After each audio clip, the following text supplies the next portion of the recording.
This is the Cinnabon Classic Cinnamon Roll Keurig Single Serve K-Cup Pods. And this is a light roast coffee. It's swirled with Cinnabon, cinnamon, brown sugar, and frosting.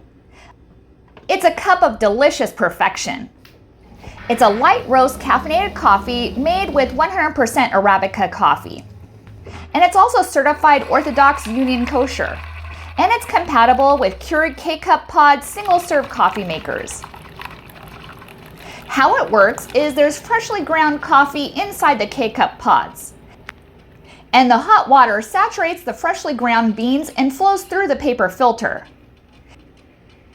Then the gentle pressure extracts every ounce of rich, full-flavored coffee.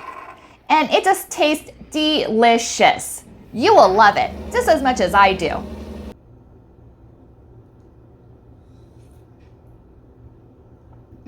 So delicious. Thank you for watching and hope you found this video helpful.